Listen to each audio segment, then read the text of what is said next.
is all about how to use LinkedIn to build a predictable, reliable pipeline by being able to engage with your prospects on LinkedIn and get sales calls with them. So I'm Candyce Edelen, and what we're going to talk about today is using LinkedIn in a human-to-human fashion. So this is our agenda. I'm going to give you a sense of a framework for being successful for actually outbound prospecting as well as inbound attracting leads on LinkedIn. And then we'll talk a little bit about how to establish your credibility by using both posting but also some surprising things that you can do that are easier than posting for building your credibility on LinkedIn. And then talk about how to establish relationships, human-to-human relationships on LinkedIn, and then what's next. So, a little bit about my background. I am a serial entrepreneur, and yes, it's an illness, and I'm pretty convinced it's incurable, because you become very quickly unemployable, because I will tell my boss exactly what I think, and that will be the end of my job. So, I co-founded a couple of companies in 2000 and 2005 in the financial technology space. And in the course of building those companies, I had kind of established myself and my partner more than me as a thought leader in the industry. That allowed me to build a really solid network. So when I started Propel Growth in 2007, I really didn't have to do any outbound sales. I got stuff through referrals, through content that I was publishing, and I got opportunities to speak at conferences. We stuck to the same target market, and that allowed me to literally, for 10 years, I did not make an outbound sales call. I know you're like, wait, what? I wish that was still true, but we made a decision to pivot the company. So by we, my husband Phil is here, he's my business partner. And we just got it got old serving the same market for 18 years, and we made a decision to pivot the business in 2018 to a new target audience. The problem was that at that point I have no existing network, meaning I have no referrals and I can't attract inbound because I don't have a thought leadership position where I can publish anymore. So this creates a bit of a problem. And then there's this problem. I hate cold calling. I would rather have all my teeth drilled than cold call all day. Total respect for the people who can do that, but it ain't me. All right, so here's my problem. If we don't sell, we don't eat. How many of you are in that situation? Okay, a few of us. Yeah, it kind of sucks. I have this habit of I want to eat regularly, 2-3 times a day. I like making my mortgage payment, maybe going out for a cup of coffee on occasion. So we have to do something. And so the big question was, well, what are we going to do? And I looked around, and how many of you have thought about hiring a sales team to take care of that? Right? Okay, so how many of you have thought about hiring a marketing agency to take care of that?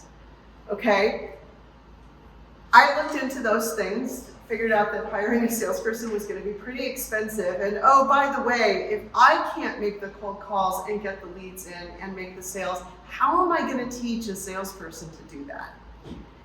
I'd seen enough of that with our clients that was not going to go well, I figured. So that wasn't really an option.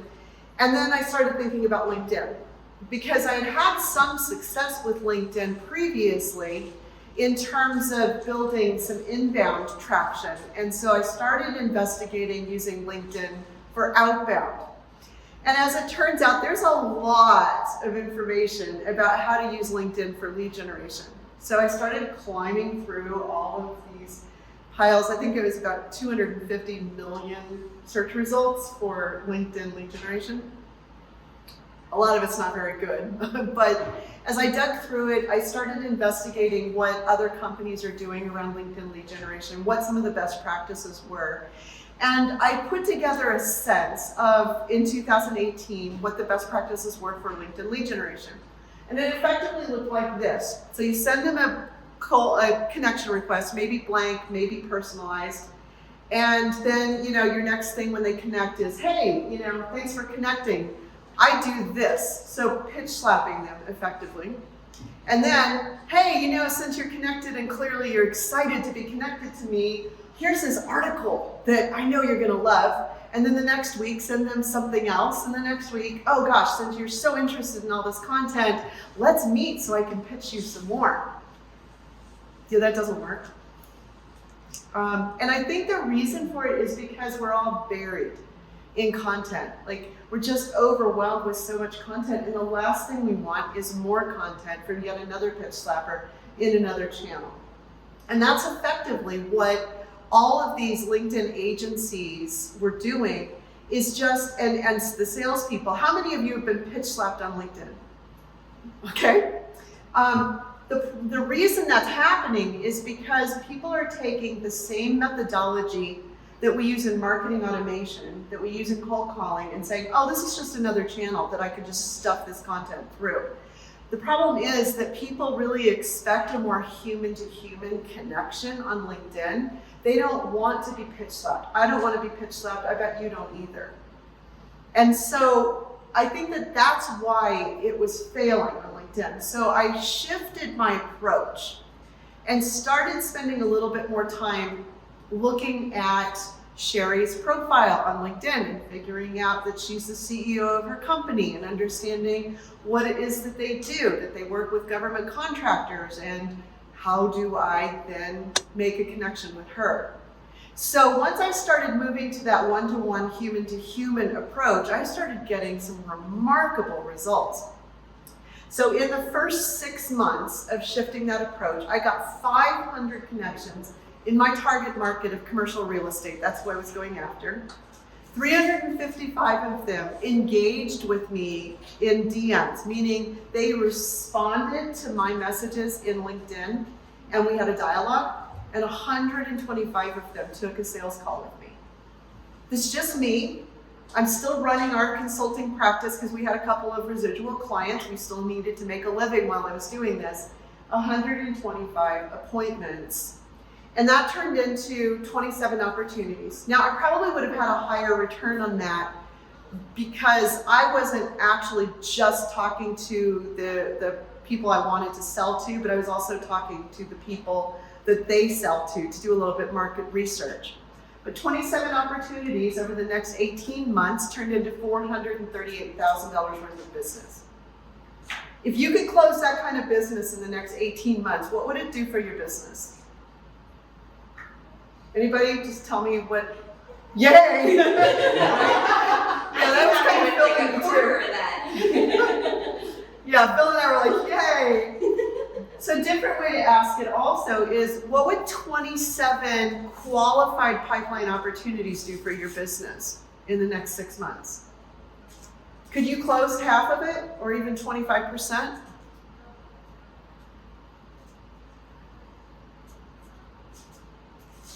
So that's what I want you to think about in terms of getting this, and you're probably thinking right now, wow, would this actually work for me? Could I actually make it work? Candice, you're different than me. Your business is different. So here's an example. Sarah Darling is a coach that works with corporate clients for business process and helping the management teams. And she took one class from us. I mean, she hasn't even gone through all of our training, and got really excited because day one, after she started reaching out, she got her first appointment. And then she started doing some outreach to try to get on podcasts as a guest, and she got booked on a podcast with the first time she tried.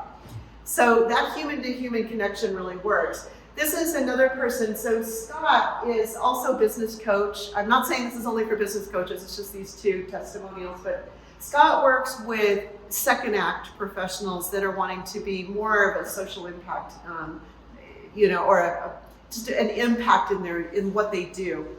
And Scott says, I can't recommend this program highly enough. Candice presents an approach that's easy to understand, implement, and weave into your marketing strategy. Scott is pretty impressive. After 20 weeks of working on this, it's not an immediate thing. It takes a little practice to get this figured out, but he was booking meetings with 90% of the people he approached. And if you compare that to cold calling, I mean, out of cold calling, 2% of all calls in 2019 resulted in a conversation. And the 90%, these are people that actually took a meeting and booked on his calendar and showed up. So big difference. So in the course of training about 150 people, as well as looking at my own results, I've developed a bit of a framework for what I think it takes to be successful on LinkedIn. The first is establishing your credibility. So that's your profile and making sure that that speaks to your target audience. And I'm going to talk to you a little bit about that today. The second is building your visibility. Your visibility is all about what kinds of content you're doing, how you're commenting, your public persona on LinkedIn. Now get your cameras ready. I'm going to actually give you some things so you can download this so you don't have to take a picture of it.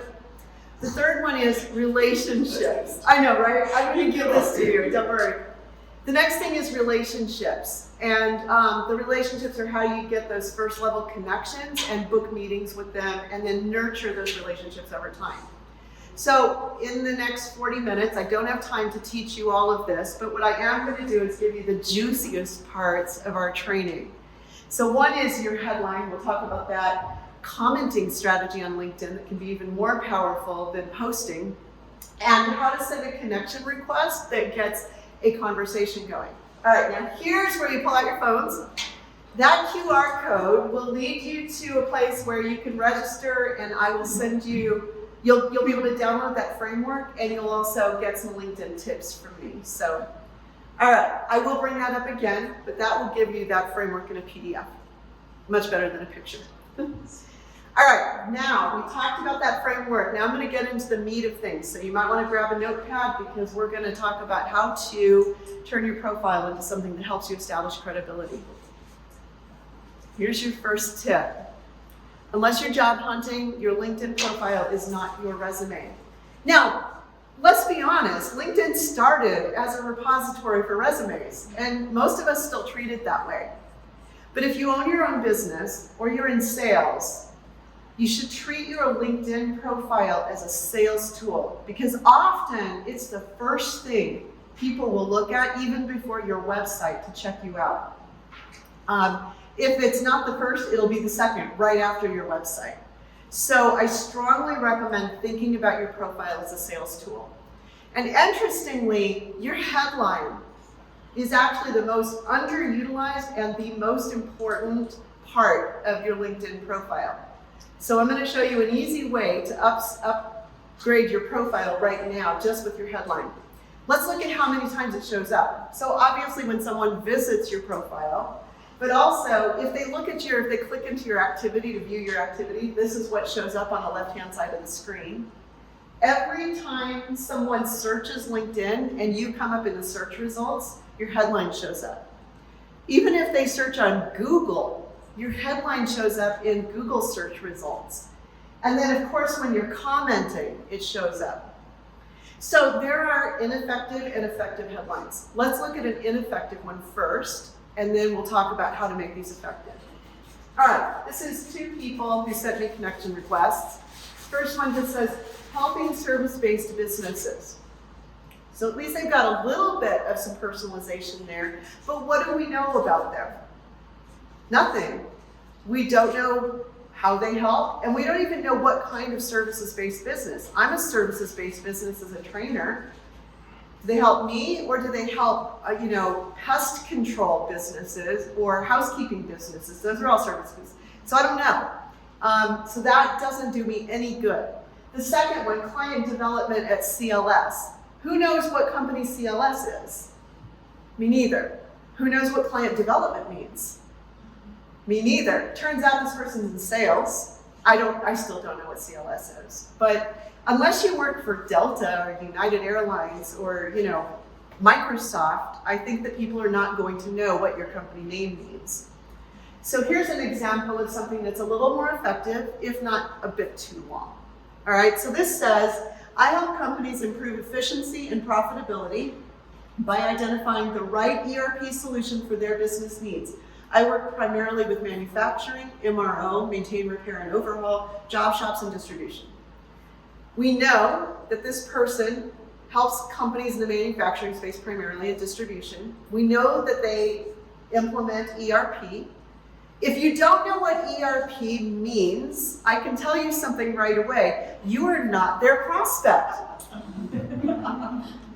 Which is great, because now you've naturally excluded yourself, and that's just fine. So this profile is effectively including the people they want to talk to and excluding the people that they don't want to talk to.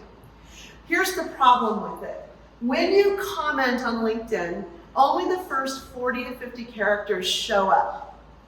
And so you want to front load the beginning of your profile so that that person who knows ERP clicks on your profile. The other thing I don't like about this is efficiency and profitability are super vague. So I would probably coach this person to say, I help manufacturers and distributors reduce costs of supply chain management by implementing the right ERP system. Something like that, and get that up as far up in there as you can. Here's another example. This is by a guy in Denver. His name is Paul Monax. I got to meet him at Denver Startup Week last week, which was really cool, because I love his headline. I've used it for an example for 2 years. Are you a geek too? I'm a geek who helps other geeks get geeky about their finances and investments using my FinAgile planning process. So we know what he does. He's a financial planner, and we know he wants to work with geeks. If you're like Phil, who glazes over every time I open Excel, Phil's going to avoid this profile, and that's fine for Paul. Actually, Phil and Paul clicked. They talked all night, but that's fine. He's looking for people like me who get really geeky about spreadsheets and charts and graphs. That's his prospect. All right, here's what shows up when he comments. Are you a geek too? I'm a geek who helps other geeks get. If you're a geek, are you going to click to figure out what else that says? So it's fine to be a little cheeky, to let some of your personality come out, because I swear every time I see Paul comment, I chuckle about his profile headline. All right, let's look at yours. You want to use your profile to attract interest and educate people about your offer. This is how you avoid pitch slapping later on when you send them a connection request. All right, so your headline is your pitch. It's your elevator pitch, shortened. So look at your headline. Is it too long? And do people understand, your target audience, understand why they should talk to you? Not the people that aren't your target audience. There's that QR code again if you didn't get it. In addition to getting that framework, you'll also get my workbook on how to optimize your headline. I give you an outline on how to do it and a whole bunch of examples in there. Okay. Now we're going to talk about building visibility, but before I do that, I want to talk about a story. So years ago, I mean, we're probably talking 2008, I was at a conference and I got to meet the chief marketing officer of Fidelity. Her name's Leslie. And she and I got acquainted, we exchanged business cards, and we connected on LinkedIn. So Leslie had an opportunity, and we went and we pitched their company to do some marketing consulting. And everything was going exciting. It looked like we were going to get the deal, and then she went dark. How many of you have had that happen? You've got this great deal, and then they go dark on you? Last week, oh, so painful, right? And yeah. So I followed up. I chased her for a few months, and it didn't go anywhere. So I kind of forgot about Leslie. Stopped emailing her, stopped calling her, I just gave up. Marked it as no decision lost, right? And then 4 years go by. And I run into Leslie at another conference. Now I'm face blind, so if I don't recognize you later, it's me, not you. I did not recognize Leslie, but she recognized me, came up and greeted me like an old friend. And I'm going, wow, it's been like 4 years since we've talked, how are you? And she looked at me kind of puzzled, and she says, really? It's been 4 years? I'm like, yeah. We've had no email, no phone call communication in 4 years, and she's surprised. She says, I feel like I've been in touch with you every week. I know, that was my look too. It's like, what? Excuse me? She said, I see your LinkedIn posts every week. And back then I was posting once a week, and Leslie was seeing them. Leslie is known as a lurker on LinkedIn. She wasn't engaging, she wasn't liking, she wasn't commenting, but she was seeing them. You're a lurker? I'm a total lurker. Yep, you're a lurker in the room. All right, so it's really important to be posting and engaging on LinkedIn because your lurkers are watching you. And what's interesting is, I know that we think about posting all the time, and it can be challenging to come up with posts, especially if you want to do it once a day like I do. What's interesting is that your commenting strategy on LinkedIn is just as important, if not more important, for building your visibility as your content strategy. This was a total game changer for me. Because did you know that reps who comment tend to build 8 times the pipeline from LinkedIn than reps who don't comment? So engaging on LinkedIn in conversations, in dialogue, makes a huge difference. Here's 2 ways to do that. One is the most obvious, and that's to comment on your prospects' posts, assuming they're posting. Leslie the lurker doesn't post, so I couldn't do much there. So the other way to do it is to find their influencers and comment on their influencers. The cool thing about this is that if they're influencing Leslie, they're probably influencing a bunch of other people like Leslie, and suddenly I get access to a larger portion of my target audience by commenting on somebody else's post. So let's talk about how to find those influencers. And I gotta read this slide a little bit. So first of all, it's the people that your clients and your prospects are engaging with. So what I recommend is that you go and you look at the activity of your clients and prospects. Who are they liking consistently? And are you seeing some crossover from one client to another that they both liked this one person's posts? I also look at, people who are kind of serving the same target market. Don't be afraid to engage with your competitors. I do a lot of that as a LinkedIn expert. I engage with a whole bunch of other LinkedIn experts, and it's kind of this rising tide lifts all of our boats. So don't be afraid of that. Another place to go is who's speaking at conferences. And then for the conferences that your clients are attending, go look at those profiles on LinkedIn and see if they're posting and getting a lot of action on their posts. You're looking for people who have a following of at least 10,000 followers, because that means that they've developed enough of a presence on LinkedIn. And then look for people that typically get between 20 and 50 comments on a post. This is important because if you go look at Seth Godin, for example, he influences a lot of people. But there's so many comments. A lot of times there'll be 1,000, 2,000 comments on one of his posts.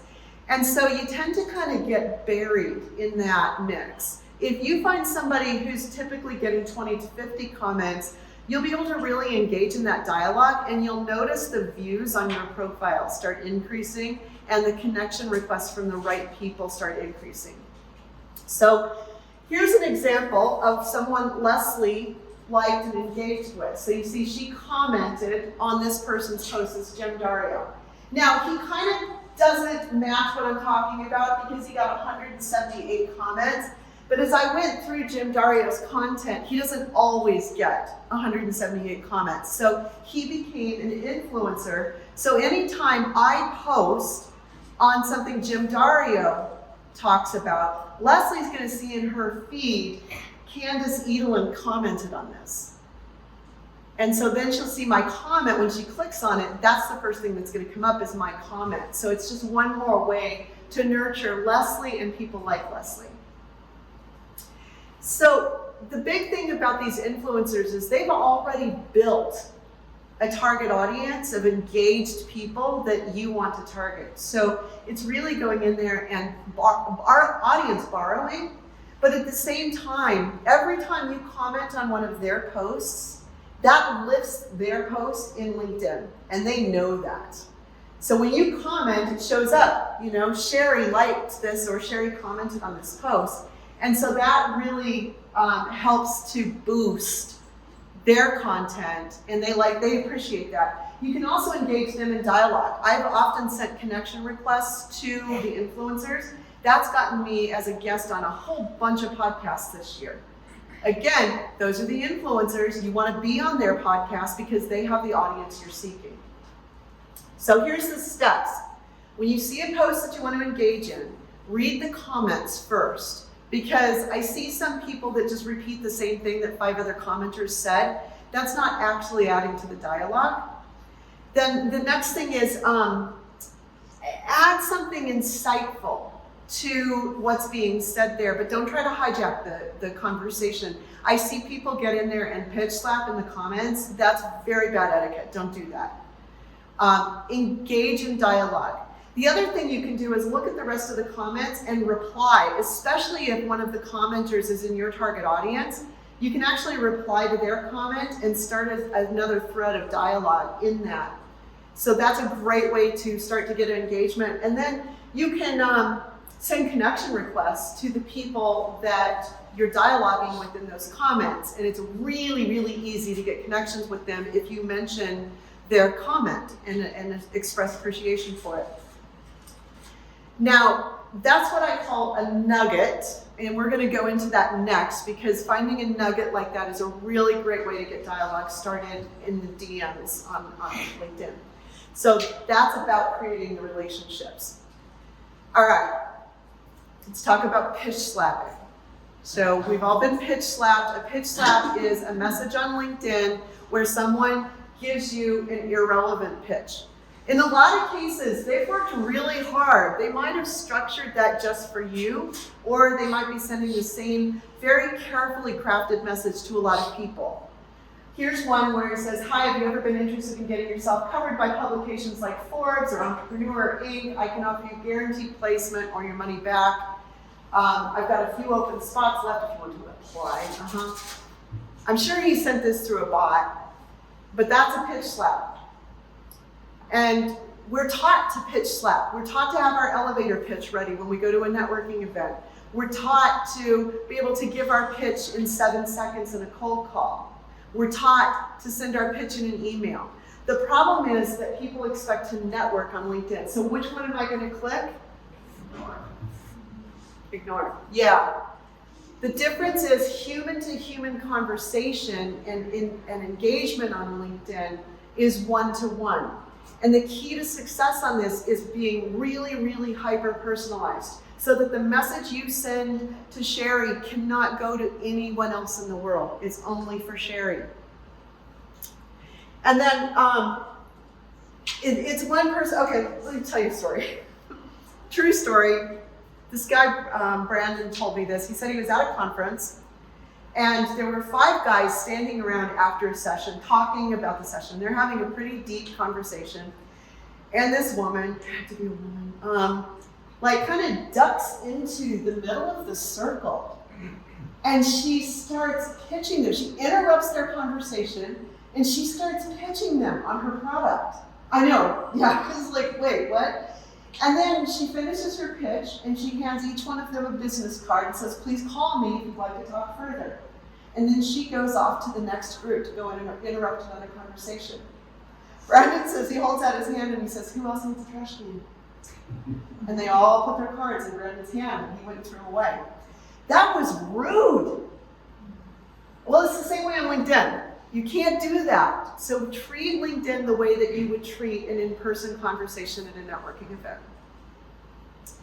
And one of the things that means is that you have to slow down in order to speed up when you're prospecting on LinkedIn. This is not a one-to-many approach. This is a one-to-one, and you've got to take some time to really research your leads and find that nugget that I just mentioned. When you talk to someone about themselves, Dale Carnegie said this, they will listen for hours. And equally more important, if you get them to talk about themselves, they will talk to you for hours, and they will come back and tell someone else that you were the most interesting conversationalist they've ever met. Right? You've seen this? All right.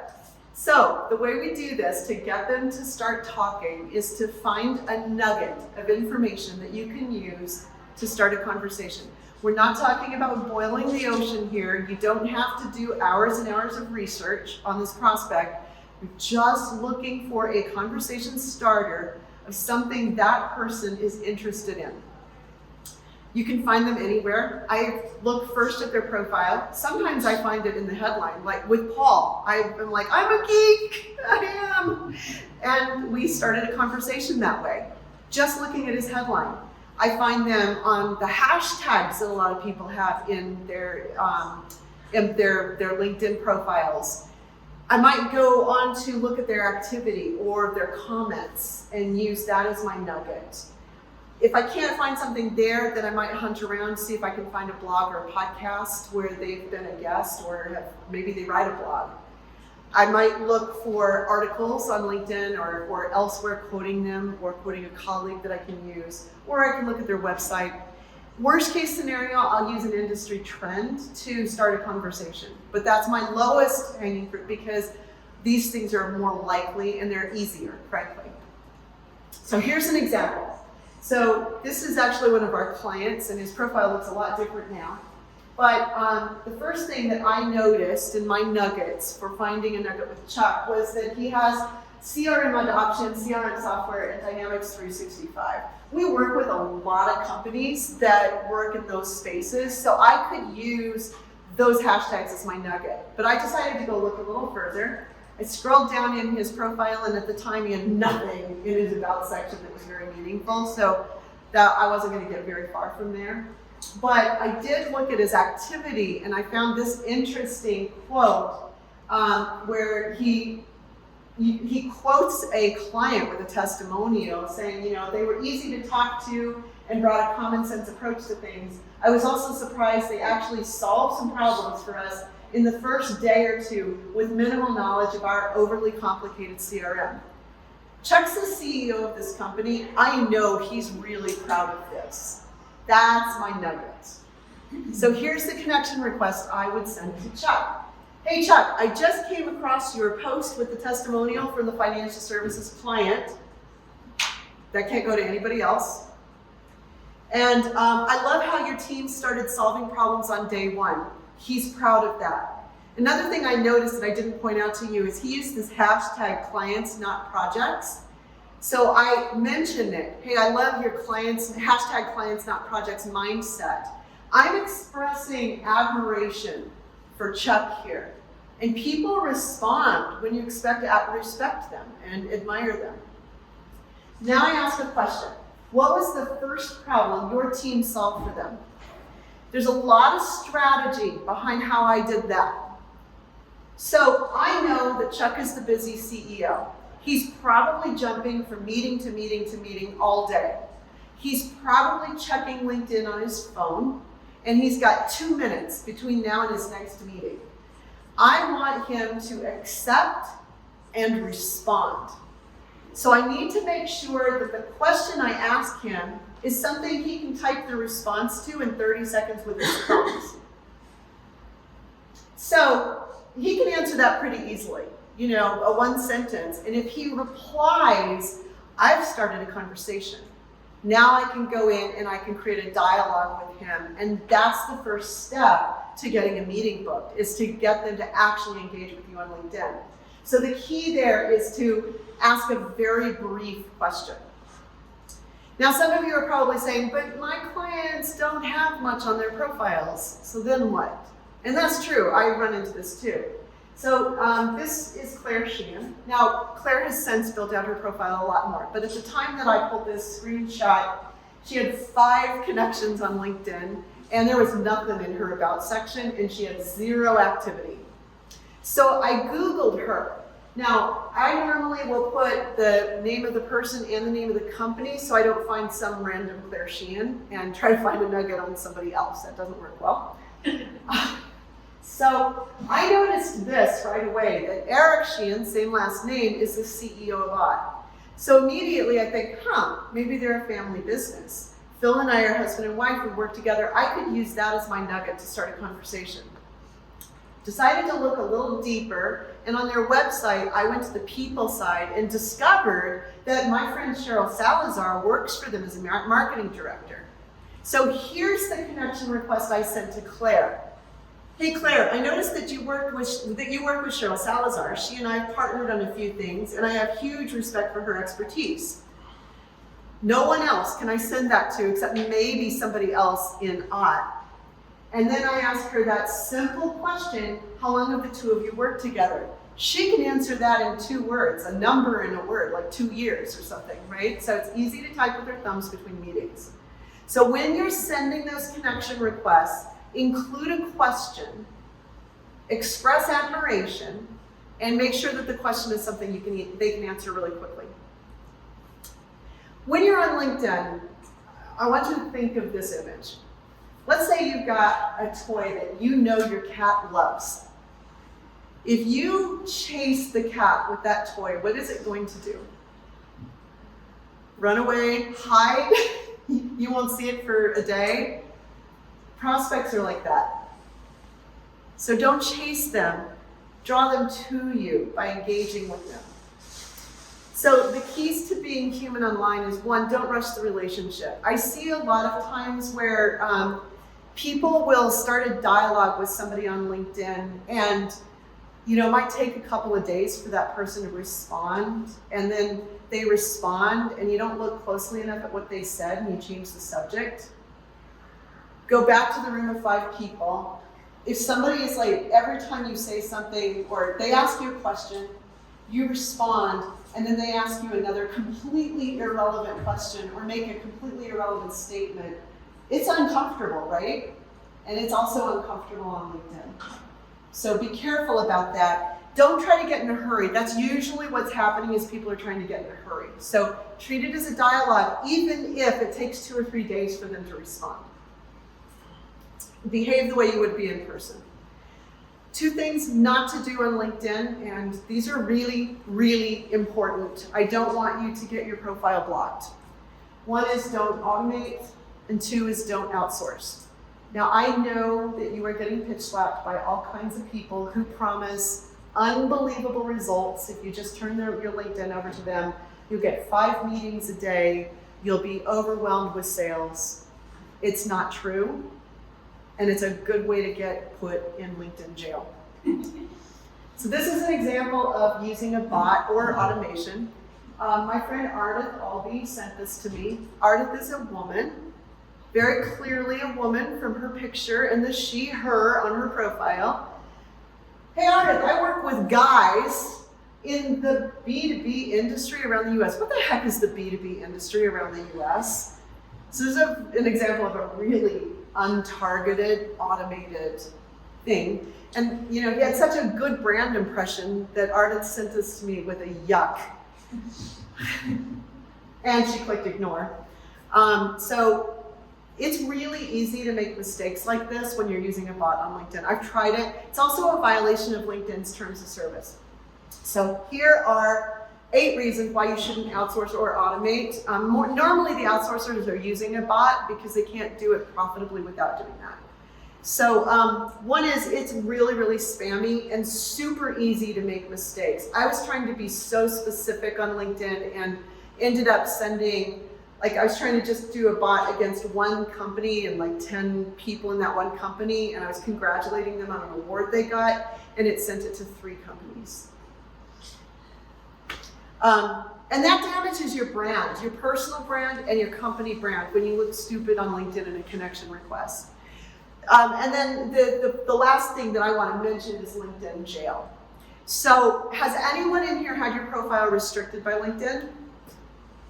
Oh, you're very fortunate. So it's really embarrassing when you get your account restricted, but it can happen for a variety of reasons.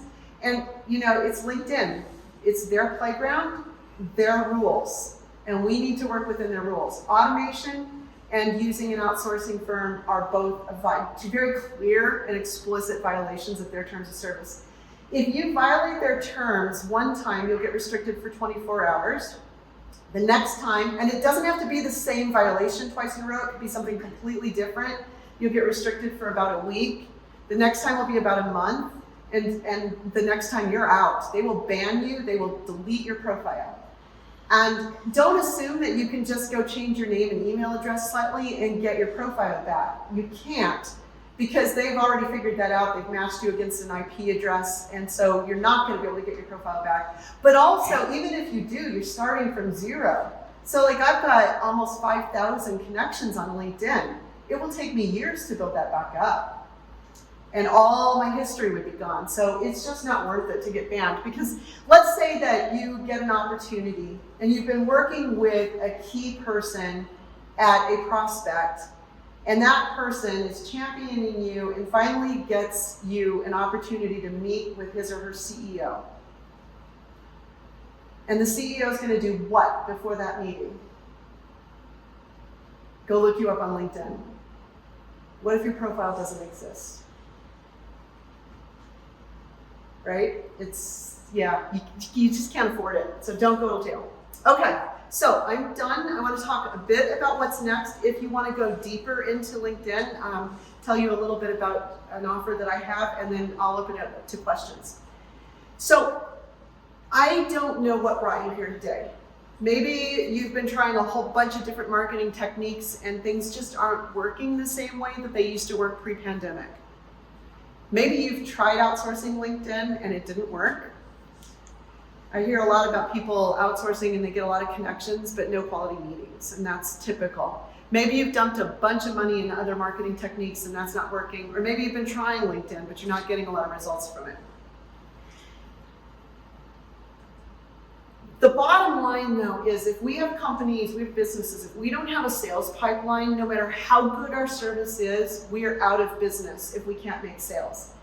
And so my focus, my mission is to help you build sales on LinkedIn. So the question I have is, what if you could do what I did and get 125 sales calls in 6 months? How would that affect your business?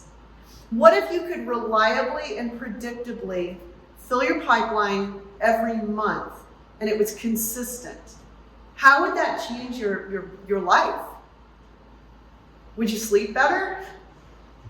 Would you plan a vacation? So the biggest thing is, would you feel unstoppable?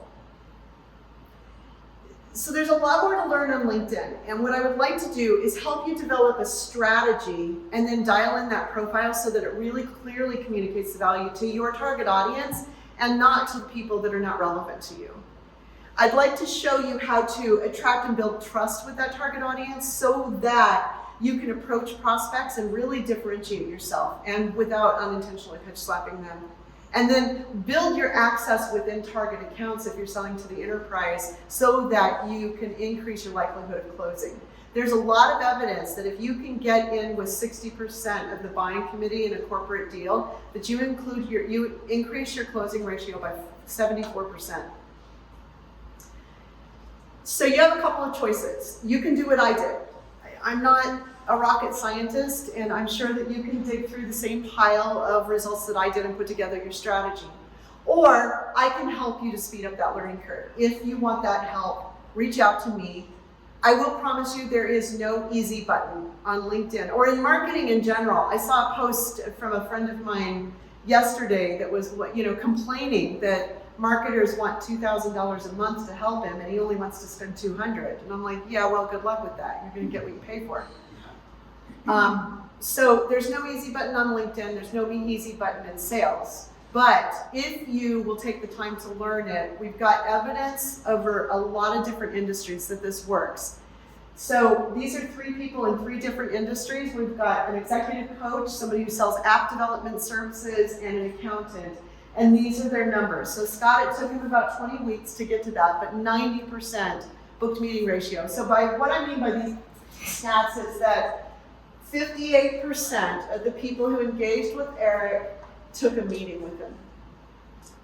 So the numbers are there, and it's across a lot of different industries that we're having success with it.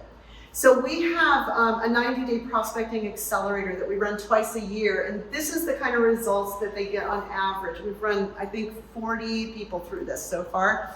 Average 65% connection acceptance and 53% booked meeting ratios.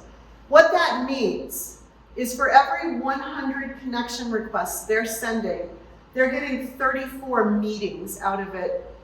And the conversion ratio from meeting to qualified sales opportunity has been really high. And I think the reason for that is because they're only targeting people that match their ideal customer profile. So it's not random, like if you're outsourcing it would be, or if you're just relying on inbound.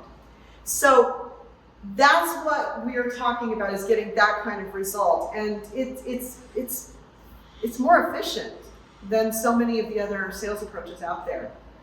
So the way we help, we have 3 different things we offer: Prospecting Mastery, which is an online course. We offer one-to-one coaching, and we offer a 90-day prospecting accelerator, which is live training that we do with a small cohort. But all of it starts with Prospecting Mastery.